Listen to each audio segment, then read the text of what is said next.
안녕하세요. 초등학교 교장, 교육학박사 박박사입니다. 오늘은 체험학습사고, 교사 책임 문제로 날아간 수학여행의 꿈을 제목으로 최근 학교 소식을 전하겠습니다. 지금은 그런 말을 잘 사용하지 않지만 한때는 소풍이라고 했습니다. 봄 소풍, 가을 소풍, 그리고 수학여행, 요즘은 현장 체험학습이라고 합니다.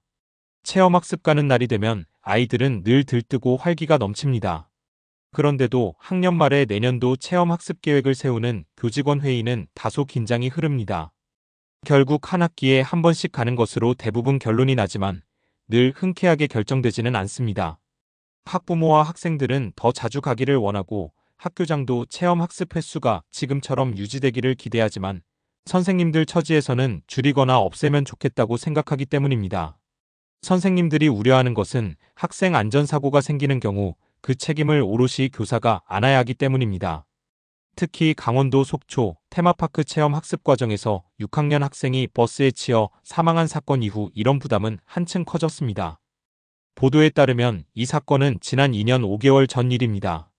2022년 11월 강원도 속초에 있는 테마파크에 초등학교 6학년들이 체험학습을 갔습니다.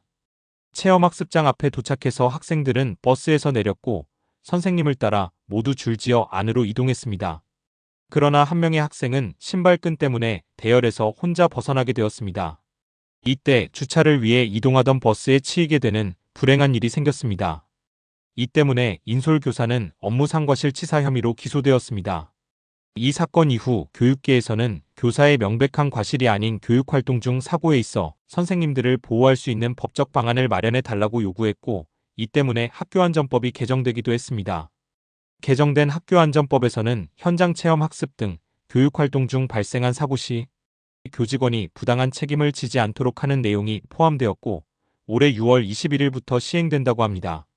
그러나 이후 열린 1심 재판에서 전세버스 기사 금고 2년과 더불어 인솔교사에게도 업무상과실치사 혐의를 적용해 금고 6개월의 집행유예 2년을 선고하면서 다시 학교와 교사들이 들끓고 있습니다.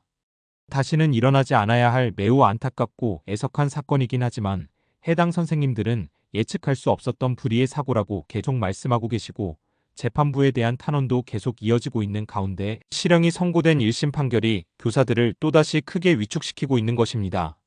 이 판결로 인해 학교의 현장 체험 학습은 존폐의 기로를 막고 있습니다.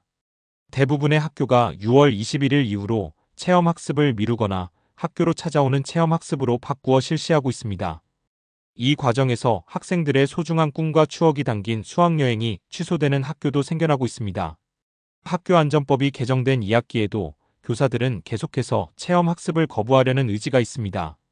학교안전법의 세부적인 내용이 미비해서 안전지도를 충분히 한다고 해도 사고에 대한 책임으로부터 보호받지 못할 것으로 생각하기 때문입니다. 또 앞으로 있을 2심 결과도 지켜보고 마음을 정하겠다는 분들도 계십니다. 사법부도 그렇고 정부도 그렇고 교육청도 그렇고 또 마냥 겁으로 일관하는 교사들도 그렇고 결국 피해는 학생들이 받을 것으로 보여 요즘은 마음이 참 무겁습니다. 가능한 빨리 체험학습을 안심하고 다녀올 수 있도록 하는 제도적 보완이 빨리 마련되기를 기대합니다.